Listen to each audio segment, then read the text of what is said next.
Today, I have the immense privilege of being joined by Katrina Adams, a woman who has left an indelible mark in the world of tennis, and not just a former professional player. She shattered ceilings when she became the first African American, the youngest person, and the first former professional player to serve as the chairman of the board and president of the United States Tennis Association. At a time when less than 20% of tennis players in the US are African American. And also, where gender barriers we see all the time are still being broken, Adams's rise is not just impressive, it is revolutionary. Thank you so much for joining American Urban Radio Network today. No, thank you for having me. And let me also say, you just had a birthday not too long ago. So hi to my fellow Leoite. Is that what we call it? There we go. There you go. It's Leo month. Absolutely. Thank you so much. It was last weekend actually. Not this past one, but on the 5th. So tell me, you under your leadership, the USTA embarked on groundbreaking initiatives that expanded tennis in underserved communities and foster inclusivity at every level of the game. And you also penned a book, Own the Arena, which was published in 2019. And it's a unique perspective on leadership and impacts of sports beyond life. In the book, you mention it's not just about breaking barriers, which you have, but it's about what you do after you break them. Can you share with us what this journey has been like for you after shattering those barriers? Yeah, I mean it's been a great journey. It's a busy one, which is a good thing. But as you mentioned, when I was a president and chairman of the USTA, obviously DE&I was something that was very near and dear and close to my heart, and wanted to make sure that we continue to thrive in that space. Well, the USTA has done a remarkable job over the years, the last decade, couple decades really, with their NJTL chapters, the National Junior Tennis and Learning Network, with over 200 chapters that are nationwide. I'm actually the executive director of one of those chapters, the Harlem Junior Tennis and Education Program. So these opportunities are mostly in underserved communities, providing tennis and academic components that are really these programs are using to utilize the opportunity of using tennis as a vehicle for these kids to earn a college scholarship, whether it's through tennis or through academics. And so our mission is to develop develop champions in tennis education and wellness for the HJTEP program. But we've seen that all over the country. And I think when I was at the helm, one of the areas that I really focused on was getting more Hispanics and Latinx players in the sport. It's one of the fastest growing demographics here in America, but yet we weren't really tapping into these different communities introducing the sport of tennis. And I think that's where we really started to have some growth, particularly on the underserved communities in those spaces. The African American communities, as we know, as we look at our champions that are on the court today with Francis Tiafoe, Coco Gauff, Sloane Stevens, Madison Keys, obviously Venus and Serena. It's they're there because of the opportunities that were presented to them through various programs, 15, 20 years ago. I actually grew up in a program very similar to it in Chicago. So from a tennis growth perspective, it was very important for me to make sure that I was a face out there constantly promoting the sport and getting ahead of things. But as I transitioned, from being a professional tennis player into the business side, it was critical that my face was there, my voice was there, for people to really see what our sport could be. You have to see it to believe it. And I think I got a lot of traction from a lot of peers, a lot of newcomers to the sport to say, hey, wow, look at this African American woman who's the president and chairman CEO of the USTA. And how do I get involved in the sport? And hopefully, I'm not in that role anymore. My book came out in February of 21. Actually, it was written in 19. And so to be able to spread the word about what I've done in sport, the subtitle is Getting Ahead, Making a Difference, and Succeeding as the Only One. And that only one can be the only woman of color, the only person of color, the only Black person, whatever you want to put the only as. And understanding how you need to navigate the waters in a business setting to succeed. You said so much in that. So I'm going to take a few. One, you talked about seeing is believing. So looking at you, 6 years old in Chicago, picking up a tennis racket. In my mind, I was thinking about growing up on the streets of DC. I didn't see that. So the only thing I knew about tennis was a Arthur Ashe. And I remember even in his passing, they had him on the cover of a magazine. And I kept that to this day.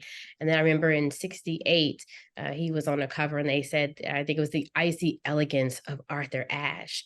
When I started to look at the numbers of African American men in the NBA, it was like 74, 78% or something like that. Then when you go down the other sports, the numbers start to go down. It was hard for me to really find it when it came down to tennis. And so the connection of seeing it, we don't see. So how do you make that connection, especially in a lot of urban areas, people of color who we don't see that? So how can we make these amazing tennis athletes part of the ones that we say are our heroes? Yeah, the challenge with our sport is that we have a lot of kids that get into the sport and they're in it for maybe 5 or 6 years. But once they start to develop and become competitive, they can't really afford to stay in the sport. It is an individual sport, it's a skill sport. It takes a lot of practice, it takes a lot of court times, it takes a lot of lessons, it takes a lot of all the things that actually cost money. Unlike our other sports, basketball, football, hey, you can get a group of kids on the street, go out and play pickup games, learn the sport, watch your idols on TV, and go out and try to mimic them and develop the talent that's needed until you get to high school and you have organized teams that you're getting better. And then maybe the AAU teams, that's where the cost starts to come in, but not so much the same as it is for tennis. Because once you start competing, there's a cost. There's an entry fee. There's travel. It's not always in your neighborhood, in your community. You're crossing the boroughs here in New York, or you're going upstate, going out of state, going across the country. Ultimately, as you get better, and so those are the challenges, and that it's hard to fix because it's a socioeconomic thing there. But there's a lot of opportunity, a lot of support, particularly from the USTA Foundation for these competitive players that are actually showing promise, or from our player development program that invites these kids to these national camps. And so, yeah, I was born in '68 when Arthur Ashe won the US Open, but I started playing tennis in '75 when he won Wimbledon. And I actually saw him playing Jimmy Connors on TV. And I was like, wow, you actually can be on TV doing this? So, unlike today when it's on 24/7 and kids just thrive and desire and yearn to want to be that professional tennis player, the opportunities are a lot greater now than when I came up. But we do have to make sure that at least at the baseline, we have these programs that are in place that our kids can get engaged in and participate. And then as they develop, hope that other doors open so that they can carry on and continue to progress, and hopefully be the champions that we're seeing on television. I want to talk about a little bit of some of the future of it, reflecting on figures like who I know you said is one of your heroes, Althea Gibson, who famously stated, "I don't want to be put on a pedestal. I just want to be reasonably successful and live a normal life." How do you see the landscape for Black women in tennis evolving today? And who do you think we should be watching as the next trailblazer? Well, I mean, the landscape of women's tennis for our Black women, they're all the leaders. Venus, then Serena. The next Grand Slam champion was Sloane Stephens. Madison Keys has been to the finals. Coco Gauff has been to the finals. Taylor Townsend has been to the finals of some of the doubles. So it's plentiful, if you will, based on the percentages of our players that I can turn on the television and pretty much every day I'm going to see somebody that looks like me, which is a great thing. Now, it wasn't that way when I was growing up. Zena Garrison was top 10, Lori McNeil was top 10, but we also weren't on television daily like we are today. So I think having that outlet in the media mediums that we have actually helps inspire a lot of our young kids who are picking up the racket and seeing these people. We're now on the men's side, Francis Tiafoe, Chris Eubanks, Ben Shelton. These cats are all in the top 50. We haven't had three Black men in the top 50 at the same time, or top 40 even, I think they all are, ever. We go back to Arthur, then we go back to Yannick Noah, Ronald Agenor, Roger Smith. Ronald Agenor was Haitian. Roger Smith was Bahamian. Mal Washington, then James Blake, and from James really all the way through to Francis as far as seeing consistency. Gail Monfils, you had the Frenchman, Tsonga, Gail Monfils, etc. But yeah, I think it's great that we're seeing more men of color. Felix Auger-Aliassime from Canada. So I think in the next 10 years, we're really going to see the tides turn, or the tables turn, if you will, and see more and more of our men and women of color being very successful in our sport. And we have to keep up with them by making sure that we provide opportunities at the base level, grassroots level, to get our kids engaged and make sure that we have really it's also about having the skilled coaches that are there that can provide them with the training and necessary for them to continue to elevate. I was talking with just a group of students, and we were talking about different games and what it is, what skill set that it requires. And when it comes to tennis is often described as a fiercely mental game, almost akin to physical chess. Players alone with their thoughts, making these decisions in split seconds that can change the course, of these matches while managing stress and having to maintain focus, right? These are skill sets that can take you into life. In your experience as both a player and a leader, how does that mental aspect of tennis, do you think, compared to other sports? And what strategies have you found that you found most effective for nurturing that strong mental game in tennis? I'm sorry. Yeah, tennis is a mental sport because at the end of the day, physically, everybody is capable of being as fit as they can be, develop the best forehand, backhand, serve, volley, whatever. But it's mentally, how do you use those tools? How do you tactically play? How do you strategically put everything together? How do you overcome adversity and challenges, in a split second? And so tennis, in my opinion, life skills that we're learning really prepares us for life in everything that we do. Prepares us for school and our classwork, and how we attack our deficiencies, how we enhance, our proficiencies, how we go into the workforce and deal with people. The one thing tennis is, though, is an individual sport when you're competing, but it's a team sport when you're working with a coach or whomever, right? Because you got to work together. You got to work with the other person on the other side of the court while you're training to be consistent and to be able to do the drills properly, etc. So it also prepares you that when you're in a workspace, that you're able to work with a teammate to be able to be successful and accomplish whatever the goal settings are. So I love the sport for that matter. I think for me, it's really helped me, all the skill sets that I've learned, the life skills, have prepared me to get to where I am off the court. And it's one thing that, we sell to our parents of getting their kids in our sport. Hey, this sport is teaching your kid life skills that they will take with them on whatever journey that might be through life. And they're going to look back on the time when they didn't want to hit the extra 100 balls, or they didn't want to run the extra laps, or they didn't want to do this or want to do that. And they realize that, wow, because I hung in there and I really focused on how to tactically play or strategically be smart, I know how to do this in this split moment. So it's one of the reasons why I love the sport so much. What got me when we look at the game of the excellence of like Venus and Serena Williams collectively winning the over 30 Grand Slam single titles.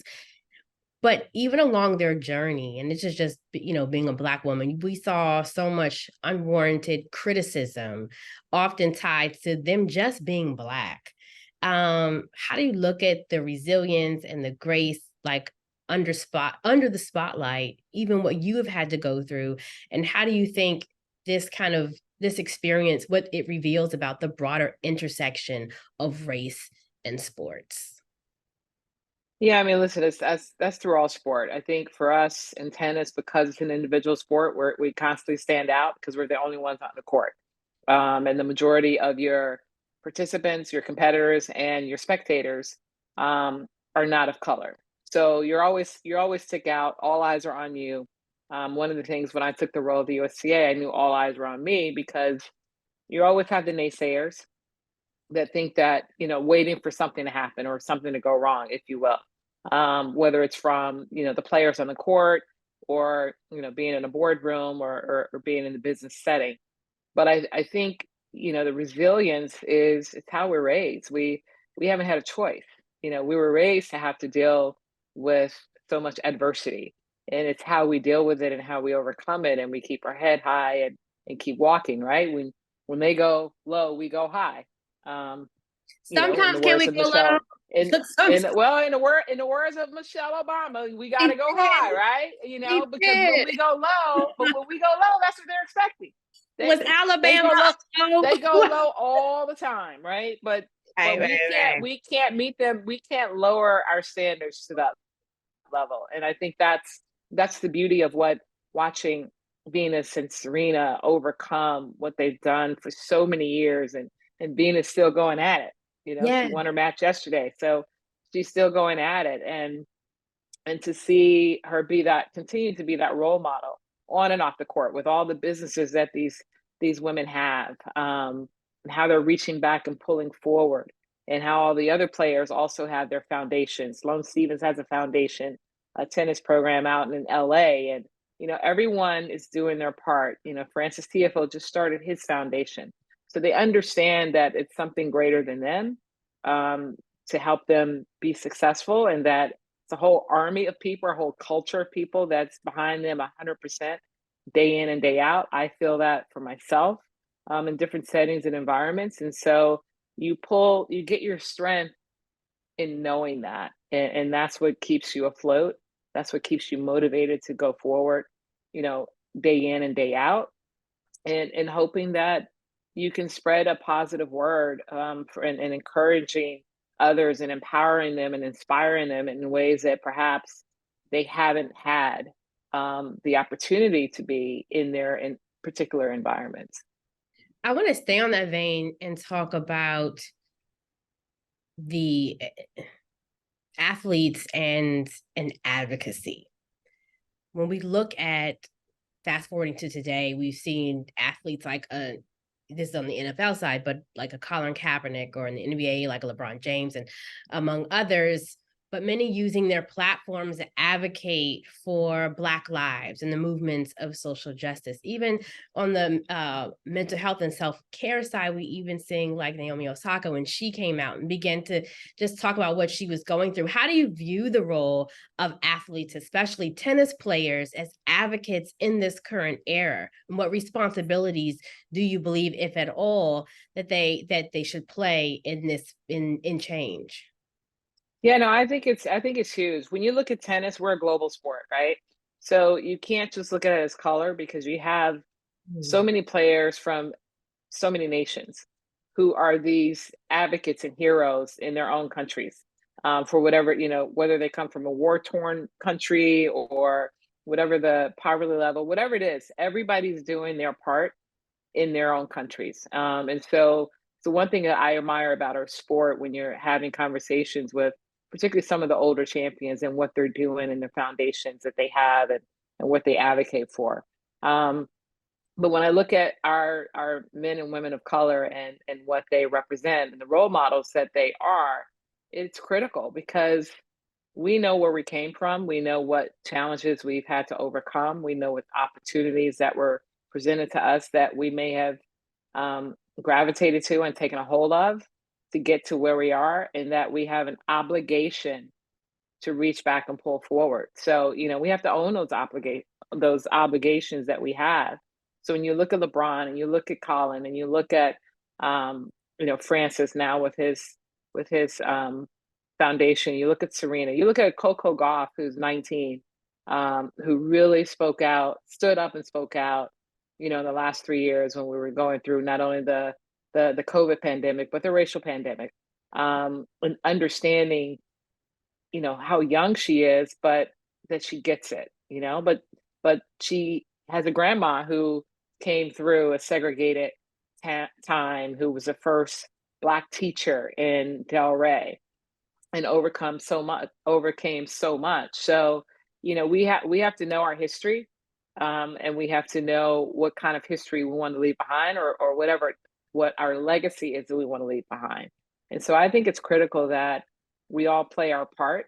There are some people that don't think that they're role models, but at the end of the day, they are, because anytime you have a child looking up to you that wants to be like you, for whatever reason, that means you're a role model. And so we really have to wear that title with a lot of pride and dignity and honor, as we navigate through life.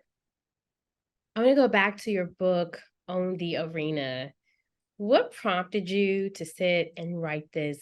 And at the end of writing this, do you feel like it changed you in any way?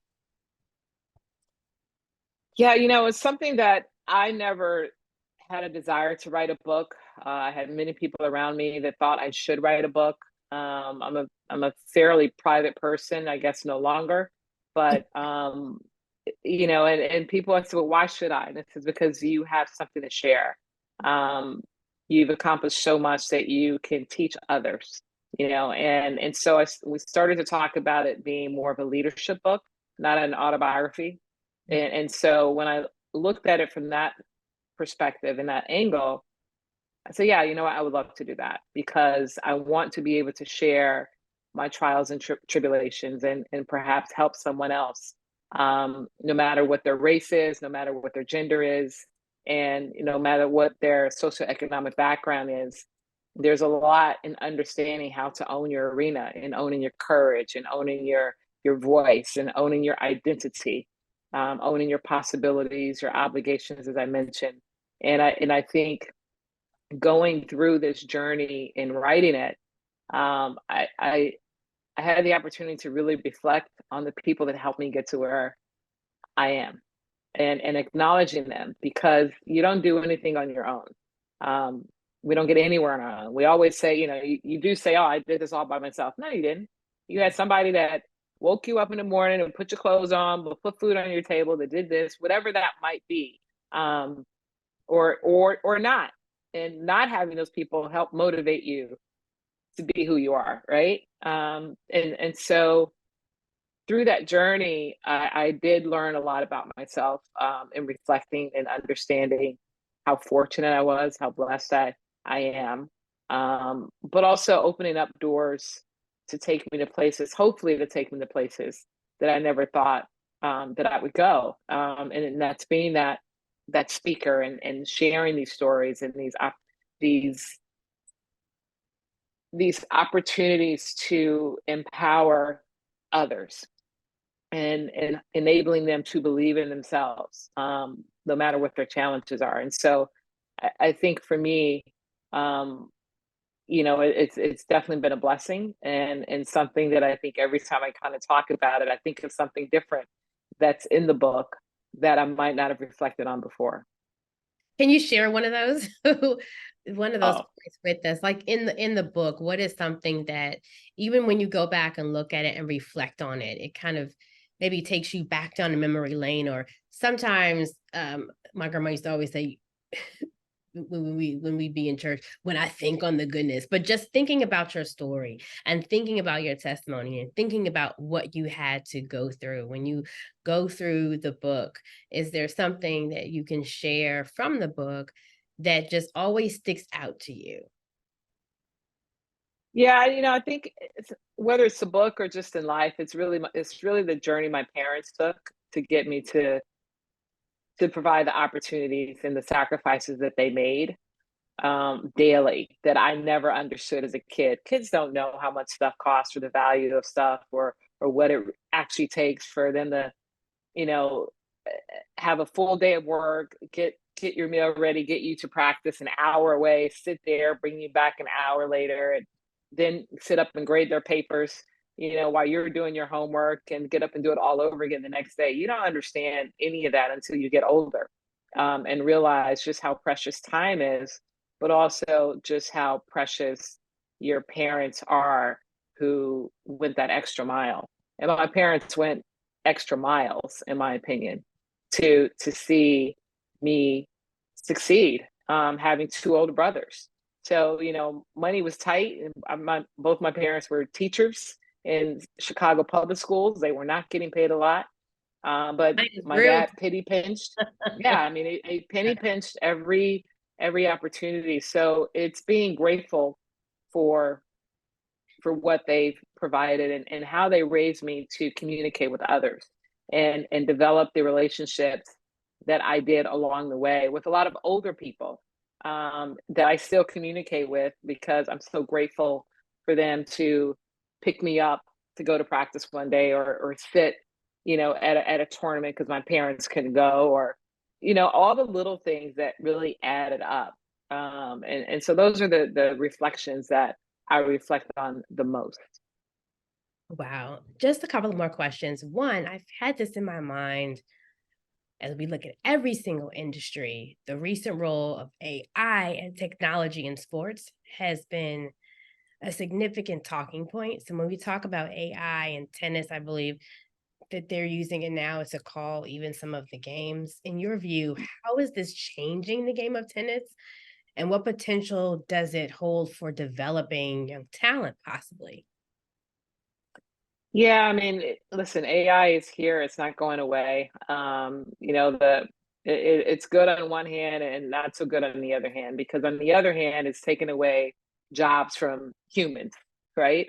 So, AI is now commentating matches. It's taking the data that is being provided, through an app, and the camera angles and the Hawkeye and everything else that we see, and now there's a voice. I'm a commentator, so what it's telling me is that eventually I won't have a job because they've got a computer that's actually calling the match. Well, guess what? I don't think the viewers really want that, because they want the personalities. They want that personal knowledge from someone like me or my peers that are calling the matches, etc. But I think there's space for it. It's just managing it, and understanding what are the outcomes going to be with AI. I think also, in tennis, it's not just about the player, it's about the umpires that are out there as well, right? The linesmen. Well, a lot of them don't have jobs anymore. And tennis is made up of players, coaches, officials. And as we try to elevate the number of officials, particularly female officials, there's not a lot of space out there on the professional level because of the technology that's in place. We want to get more female coaches in the game. I'm the chairperson of the Advantage All Committee for the International Tennis Federation, and our focus is getting more women in leadership roles off the court. So, in the boardroom and on committees, on commissions, officials, coaches, et cetera. And so AI is definitely playing a part in that, and maybe halting the growth at the rates that we would like. Last question, just lasting impact as we look forward, your vision for tennis in America, and what legacy do you hope to leave? For me, it's all about making a difference in anything that I do. I was recently bestowed the honor with my high school tennis courts being refurbished and renamed the Katrina Adams tennis courts at Whitney Young High School in Chicago. So I can say that that is a part of my legacy. That is, my name will be there in perpetuity, and people can always say who is or who was that, and hopefully learn my story along the way. Um, and it's understanding that when you're doing good and you're helping others, that you're automatically leaving a legacy, for someone that's going to constantly mention you, as being a mentor or a friend, someone that they looked up to and admired. But it's, if I can continue to change our sport with more women in leadership roles, more people of color in leadership roles, and being the face of of whatever that might be, then I think that I would have done my part. Katrina Adams, thank you so much. You have already left such an amazing mark on the world of tennis. Congratulations to you.